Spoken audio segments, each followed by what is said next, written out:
ये क्या कर रही हो माधुरी? माँ देखो ना, शालू की शादी में पहनने के लिए एक भी अच्छी ड्रेस नहीं है मेरे पास।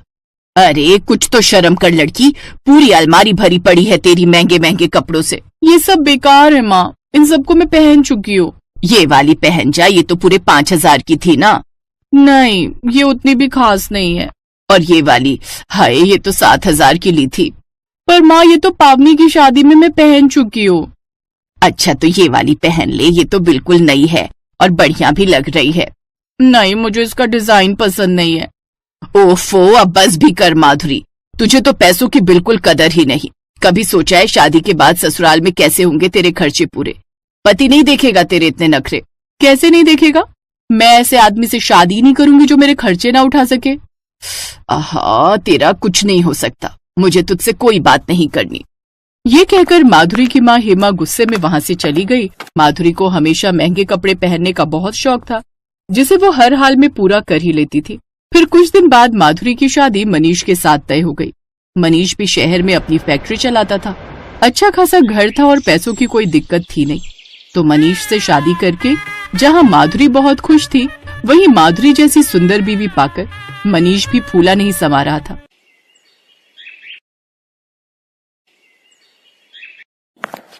माँ ये माधुरी कहाँ है? थोड़ी देर पहले ही निकली है घर से। उसके हाथ में तुम्हारी कार की चाबी थी। मुझसे बस इतना कहकर गई कि पार्लर जा रही है। ये आजकल की लड़कियां भी ना बिना पार्लर के जिंदा नहीं रह सकती हैं। पर अब तू फैक्ट्री कैसे जाएगा? कोई नहीं माँ, आज मैं बाइक से चला जाऊंगा। मायके के बाद ससुराल में भी माधुरी के खर्चे रुक नहीं रहे थे। और फिर एक दिन, मनीष मुझे कुछ पैसे चाहिए। कितने चाहिए? बस 50,000। 50,000 बस होते हैं? वैसे करोगी क्या इतने पैसों का? कुछ बड़ा आइटम देख लिया है क्या? नहीं, वो हमारी लेडीज क्लब की किटी पार्टी है, तो इस बार पार्टी मैं दे रही हूँ। अच्छा ठीक है, मैं शाम को लाकर देता हूँ तुम्हें पैसे। मनीष माधुरी को पैसों के लिए मना करके दुखी नहीं करना चाहता था। साथ ही उसे अपने घर की शांति भी प्यारी थी, इसलिए उसने शाम को माधुरी को 50,000 रुपए लाकर दे दिए। अगले दिन माधुरी ने एक अच्छे होटल में अपनी सहेलियों को शानदार पार्टी दी, लेकिन वहाँ तो कुछ अलग ही हो गया। अरे वाह करिश्मा, तुम्हारा ये गोल्डन ब्लाउज तो बहुत ही सुंदर लग रहा है। कितना चमक रहा है, एकदम सोने की तरह। सोने की तरह नहीं माधुरी, जरा ध्यान से देखो, ये सोने से ही तो बना है। सोने से मतलब? वो क्या है ना, मेरे पति मुझसे बहुत प्यार करते हैं, तो मेरी एक बार कहने पर ही उन्होंने मेरे लिए खास सोने के तारों की कढ़ाई वाला ये खास ब्लाउज डिजाइन करवा दिया। पता है पूरे 12 लाख में बना है ये ब्लाउज। क्या कहा? 12 लाख का ब्लाउज? हाँ। करिश्मा की इस बात से माधुरी के तन बदन में आग लग गई। जलन के मारे वो पार्टी में एक सेकंड भी नहीं टिक पाई और गुस्से में अपने घर चली आई। उसे देखकर मनीष ने पूछा, माधुरी तुम इतनी जल्दी कैसे आ गई? तुम्हारी पार्टी का क्या हुआ? बाहर में गई पार्टी। आप ये बताओ कि आप मुझसे प्यार करते हो कि नहीं? ये कैसा सवाल है माधुरी? बस आप मेरे सवाल का जवाब दो, आप मुझसे प्यार करते हो कि नहीं? माधुरी मैं तुम्हारा पति हूँ और मैं तुमसे बहुत प्यार करता हूँ। तो अगर आप मुझसे प्यार करते हो तो फिर मुझे एक ब्लाउज बनवा कर दीजिए, उस पर हीरे जड़े होने चाहिए। हाँ, असली हीरो वाला ब्लाउज चाहिए मुझे, और वो भी हमारी अगली किटी पार्टी से पहले। क्या कहा तुमने? कैसा ब्लाउज चाहिए तुम्हें? हीरो का ब्लाउज, ऐसा ब्लाउज जिसमें कम से कम 25 लाख के हीरे जड़े हो। इससे सस्ता नहीं चलेगा। ये क्या पागलपन है माधुरी? कहाँ से लाऊंगा मैं इतने पैसे? वो मैं नहीं जानती। अगर आप मेरे लिए ऐसा ब्लाउज नहीं बनवा सकते तो अभी कह दो, मैं चुपचाप अपने मायके चली जाऊंगी और फिर आपसे कभी कुछ नहीं मांगूंगी। अरे पर मनीष को कुछ समझ नहीं आ रहा था, तो उसने इस बारे में अपनी माँ से बात की। मुझे लगता है कि जरूर वो अपनी किसी सहेली से जल भुन कर आई है। मेरी मान तो उसकी ये जिद पूरी कर ही दे। वैसे भी कितनी बार ही पहनेगी वो हीरो वाला ब्लाउज? 2 बार 4 बार, उससे ज्यादा तो वैसे भी वो कोई कपड़ा नहीं पहनती। तो जब उसका शौक पूरा हो जाए तो वो हीरे वापस बेच देना, समझा? मनीष ने अपनी माँ की बात मानकर माधुरी के लिए एक शानदार ब्लाउज तैयार करवाया, जिसमें 1 लाख रुपए के पूरे 25 हीरे जड़े थे। उस ब्लाउज को देखकर माधुरी की खुशी का ठिकाना न रहा। अब तो उसे बस इंतजार था अगली किटी पार्टी का। काले रंग के ब्लाउज पर जड़े असली हीरे खूब चमचमा रहे थे, लेकिन उससे भी ज्यादा माधुरी का चेहरा खुशी से चमक रहा था। अरे वाह माधुरी, ब्लाउज तो बड़ा शाइन कर रहा है तुम्हारा। हाँ, शाइन तो करेगा ही। असली हीरे जो जड़े हैं इसमें। हीरे? क्या बोल रही हो? ये सारे असली हीरे? हाँ, वो क्या है ना, मेरे पति भी मुझसे बहुत प्यार करते हैं और उन्हें तो मुझे कहने की भी जरूरत नहीं पड़ी। खुद ही बनवा लाए मेरे लिए ये 25 लाख का ब्लाउज। माधुरी की बात सुनकर उसकी सारी सहेलियों को सांप सूंघ गया। फिर पार्टी खत्म होने के बाद घर वापस जाने के लिए माधुरी जैसे ही अपनी कार के पास पहुंची तो एक गरीब लड़की उसके पास आई और हाथ जोड़ते हुए बोली, दीदी कुछ मदद कर दो ना, कुछ पैसे दे दो, मैंने 2 दिन से कुछ नहीं खाया। जाओ जाओ, मेरे पास खुले पैसे नहीं है, जाकर किसी और से मांगो। दीदी बस 10 रुपए दे दो, बहुत भूख लगी है।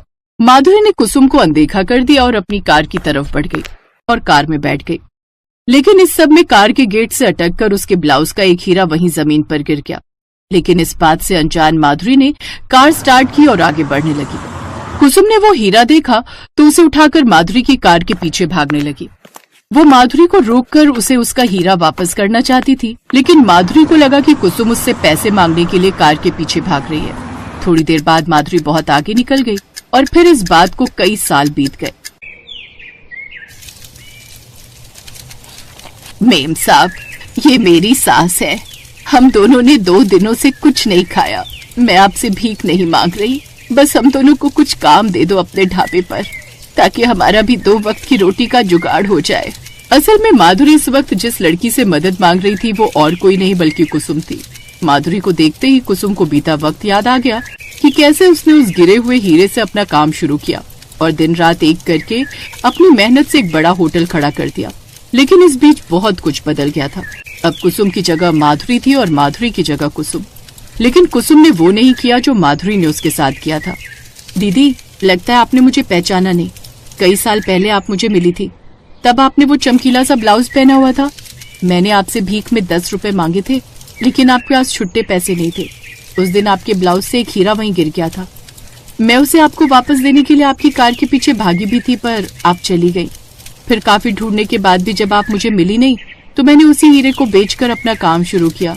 पर आपकी ये हालत कैसी हो गई दीदी?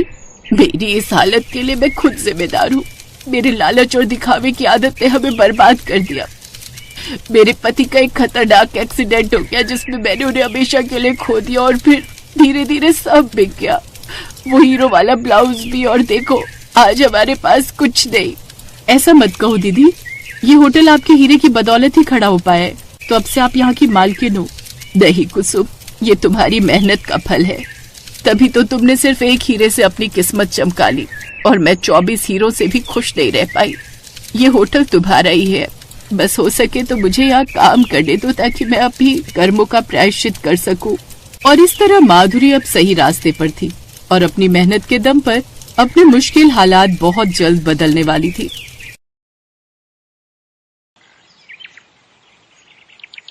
सुलोचना एक गरीब परिवार की बहू थी।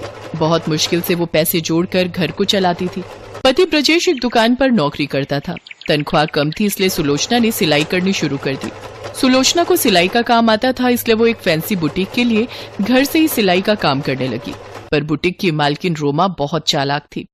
वो सुलोचना को उसकी मेहनत के बहुत कम पैसे देती थी, पर खुद उन कपड़ों की सिलाई डबल दामों से कमाती थी। सुलोचना सीधी थी, इसलिए वो चुपचाप कम पैसों में काम कर देती थी। सुलोचना, ये 5 पटियाला सूट, ये 8 प्लाजो सूट और 6 शरारा सूट, ठीक है? ये तुम्हारे इस महीने के 5000 रुपए हो गए। ठीक है रोमा जी, बाकी और कोई काम आए तो बताना। हाँ हाँ बिल्कुल, अब तो काम आता ही रहेगा। मैं तुम्हें कल फोन करती हूँ, ओके? रोमा सुलोचना को महीने भर के पैसे देकर चली जाती है। पूरे डिजाइनर सूट सुलोचना ने सिलकर तैयार किए। रोमा ने तो एक कटिंग तक नहीं की, पर उसने सुलोचना को इतने कम पैसे देकर ठग लिया। सुलोचना बहू, मुझे ये रोमा ठीक नहीं लगती। तुमने इतनी मेहनत से दिन रात एक करके सारे सूट तैयार किए हैं और ये तुम्हें ठीक से उसके पैसे भी नहीं दे गई। मेरी मानो तो तुम इसका काम मत करो। नहीं माँ जी, मुझे काम की जरूरत है। अभी जितने मिल रहे उतने ठीक है। मैं रोमा जी का काम नहीं छोड़ सकती। आप तो जानती हो, घर खर्चे के थोड़े बहुत पैसे यहाँ से मिलने लगे हैं तो थोड़ी परेशानी कम हुई है। ठीक है बहू, जैसी तुम्हारी मर्जी। अगले दिन रोमा का फोन आता है और वो सुलोचना को जल्दी ही बुटीक पर बुलाती है। सुलोचना, बहुत सारा काम आया हुआ है। अब तुम्हारे पास बिल्कुल भी समय नहीं रहेगा, इसलिए तुम अच्छे से मैनेज कर लोगी ना? जी बिल्कुल रोमा जी, आप मुझे बता दीजिए क्या करना है। ये 2 ब्लाउज और स्कर्ट सबसे पहले सिलकर देने हैं। तुम सबसे पहले ये तैयार कर दो। मैडम, ये दोनों तो एक से ही हैं। हाँ, वो चांस की बात है। दोनों कस्टमर के कपड़े सेम ही खरीदे हुए थे, इसीलिए मैंने दोनों नाप अलग अलग लिखकर स्कर्ट के कपड़े पर लगा दिए हैं ताकि तुम्हें याद रहे कौन सा किसका नाप है। मम्मी मुझे आइसक्रीम खानी है। क्या बात है मिशी, देख रही हो ना मैं काम कर रही हूँ। चंदू भैया मिशी को सामने दुकान से एक आइसक्रीम ला कर दे दो। आपकी बेटी है ये रोमा जी? हाँ मेरी डॉटर है ये। वो आज इसकी केयर टेकर छुट्टी पर थी तो ये मेरे साथ बुटीक पर आ गई। सुबह से बहुत परेशान कर रही है। अच्छा तुम ये ब्लाउज और स्कर्ट ले जाओ और जल्दी से तैयार करके कल तक ले आना, फिर मैं तुम्हें और काम दे दूंगी। सुलोचना घर आती है और बहुत ही अच्छे से ब्लाउज और स्कर्ट सिलकर तैयार करके बुटीक पर दे आती है। पर उसी शाम सुलोचना को रोमा का फोन आता है। सुलोचना बुटीक पहुंचती है। रोमा बहुत गुस्से में थी। सुलोचना, मैंने तुम्हें जो नाप दिया था तुमने उससे बिल्कुल हटकर ब्लाउज और स्कर्ट की सिलाई की है। तुम इतनी बड़ी गलती कैसे कर सकती हो जबकि तुम जानती हो मेरी क्लाइंट इतने पुराने हैं, वो विश्वास पर मेरे बुटीक में आते हैं। तुम्हारी वजह से आज मेरे 2 क्लाइंट खराब हो गए। पर रोमा जी मैंने तो वही नाप के कपड़े सिले हैं जो आपने मुझे दिया था। मुझे कुछ नहीं पता, ये कपड़े ठीक फिटिंग करके दो और उसके बाद बुटीक आने की कोई जरूरत नहीं। सुलोचना कपड़े ठीक करके दे देती है। सच तो ये था कि रोमा खुद गलत थी। उसने ही पेपर पर गलत नाप लिखा था। उसका ध्यान अपनी बेटी को संभालने में था। सुलोचना घर आ जाती है। माँ जी आप सही कह रही थी, मुझे रोमा जी पर विश्वास नहीं करना चाहिए था। रोमा जी ने मेरे साथ धोखेबाजी की है। कोई बात नहीं सुलोचना बहू, मैं तो कहूंगी अच्छी बात है, ऐसी धोखेबाज औरत से तुम्हें छुटकारा मिल गया। पर माँ जी अब मैं क्या करूंगी, मेरा तो काम ही बंद हो गया, अब तो परेशानी हो जाएगी। कोई ना कोई रास्ता निकल आएगा बहू, तुम चिंता मत करो। तभी सुलोचना का पति ब्रिजेश घर लौट आता है। ब्रिजेश के पेट में बहुत दर्द हो रहा था जिस कारण उसे बहुत परेशानी हो रही थी। चलो मैं आपको डॉक्टर के पास ले चलती हूँ। अरे अपने आप ही सही हो जाएगा, डॉक्टर फालतू की फीस ले लेगा। और अगर तबीयत बिगड़ गई तो तुम्हें परेशानी होगी, इसलिए वक्त रहते चल लो। जा बेटा एक बार डॉक्टर को दिखा कर आ जा, आजकल बीमारियों का कुछ पता नहीं चलता। ब्रिजेश डॉक्टर के पास पहुंचता है तो उसकी तबीयत और बिगड़ने लगती है। डॉक्टर कुछ दवाइयां देकर टेस्ट के लिए बोलते हैं। ब्रिजेश के लीवर में सूजन आई थी जिस कारण डॉक्टर ने उसे आराम करने के लिए बोला था। अब ब्रिजेश भी कुछ दिनों से काम पर नहीं जा रहा था। सुलोचना ब्रिजेश की देखभाल में लगी रहती थी। एक दिन सुलोचना ब्रिजेश की दवाइयां देकर लौट रही थी, तभी उसने देखा कि उसकी पड़ोसन अपनी सिलाई मशीन एक कबाड़ी को बेच रही है। भाभी जी अगर आपको ये सिलाई मशीन बेचनी है तो मुझे बेच दो, मैं खरीद लूंगी। हाँ तो कोई बात नहीं, तुम खरीद लो, ये 300 रुपए दे रहा है, इसकी जगह तुम दे दो। ठीक है मैं अभी अंदर से पैसे लेकर आती हूँ। सुलोचना पड़ोसन से वो पुरानी सिलाई मशीन खरीद लेती है। मशीन की कंडीशन ज्यादा ठीक नहीं थी, उसे ठीक करवाने के लिए भी और पैसे लगने थे, पर यह था कि नई सिलाई मशीन बहुत महंगी आती, इसलिए सुलोचना ने वो पुरानी खरीदना बेहतर समझा। सुलोचना अपने दिमाग में कुछ सोच रही थी। सुलोचना बहू, तुमने ये पुरानी सिलाई मशीन क्यों खरीद ली, इसका तुम क्या करोगी? माँ जी मैं सोच रही थी घर से ही कपड़े सिलने का काम शुरू कर दूं, थोड़े पैसे आने शुरू हो जाएंगे। अच्छा हाँ, ये तो बहुत सही रहेगा। ठीक है बहू, पर पहले इसे ठीक करवाना पड़ेगा। माँ जी मैं आज ही इसे ठीक करवा लाती हूँ। सुलोचना सिलाई मशीन ठीक करवा लेती है और घर से ही कपड़े सिलने का काम शुरू कर देती है। शुरू में उसके पास इतने कपड़े नहीं आते थे, पर जब आस पड़ोस के लोगों ने उसकी सिलाई का काम देखा तो लोग उसे पसंद करने लगे। धीरे धीरे सुलोचना के पास ग्राहक बढ़ने लगे। सुलोचना तो पहले बुटीक में काम कर चुकी थी, इसलिए उसका हाथ बहुत साफ था। अब सुलोचना ने आसपास की टेलर शॉप के लिए भी काम करना शुरू कर दिया। सुलोचना ऑर्डर पर सिलाई का काम करती थी। अब उसके पास पैसे भी जुड़ने लगे। ब्रिजेश की भी तबीयत दवाइयों से ठीक हो गई थी, तो उसने भी दोबारा काम पर जाना शुरू कर दिया। एक दिन पड़ोस में रहने वाली एक लड़की की शादी थी। लड़की के माता पिता के पास इतने पैसे नहीं थे कि वो लहंगा खरीद कर दे सके। सुलोचना को ये बात पता चल जाती है। सुलोचना के पास अपनी कुछ साड़ियां रखी थी। सुलोचना उन्हीं साड़ियों और कुछ सामान की मदद से बहुत सुंदर लहंगा तैयार करती है। लड़की के माता पिता और लड़की बहुत खुश होते हैं। सब सुलोचना की सिलाई और लहंगे की बहुत तारीफ करते हैं। थैंक यू सुलोचना भाभी, आज आपने मेरी शादी के लिए इतना सुंदर लहंगा तैयार किया, मैं आपका यह एहसान कभी नहीं भूलूंगी। वैसे भाभी अगर आप अपना बुटीक खोलो तो वो भी आपका बहुत चलेगा। मेरी सहेलियों ने जब ये लहंगा देखा तो सबको यही लगा कि मैंने किसी बड़े बुटीक से खरीदा है। भाभी आप अपना बुटीक खोल ही लो। ये आइडिया तो मेरे दिमाग में आया ही नहीं। शायद तुम ठीक कह रही हो, मैं कल ही ब्रिजेश और माजी से बात करती हूँ और कोई दुकान किराए पर ले लेती हूँ। सुलोचना को बुटीक का आइडिया अच्छा लगता है और वो ब्रिजेश और अपनी सास से इस बारे में बात करती है। जैसे तैसे जुड़े हुए पैसों की मदद से सुलोचना एक छोटी सी दुकान किराए पर लेती है और वहां पर अपना बुटीक खोलती है। सुलोचना के बंधे हुए ग्राहक और बाकी नए और भी ग्राहक अब उसकी बुटीक पर आने लगे। सुलोचना के हाथ की सिलाई और फिटिंग लेडीज को इतनी पसंद आने लगी कि उन्होंने किसी और बुटीक पर जाना बंद ही कर दिया और सब सुलोचना की परमानेंट ग्राहक बन गई। रोमा ने कभी मेहनत करके पैसे कमाए ही नहीं, उसे तो सिलाई आती ही नहीं थी, इसलिए उसका बुटीक बंद हो चुका था। रोमा नहीं जानती थी कि जिस बुटीक का नाम सुनकर वो अपना सूट सिलवाने आई है वो बुटीक सुलोचना का है। सॉरी सुलोचना, मैंने तुमसे झूठ बोला था, उस दिन गलती मेरी ही थी। मैंने अपनी गलती तुम पर डाल दी और देखो, बेईमानी से काम करने की वजह से आज मेरा बुटीक बंद हो गया और तुमने हमेशा मेहनत की जिसका फल मैं अपनी आंखों से देख रही हूँ। I am sorry.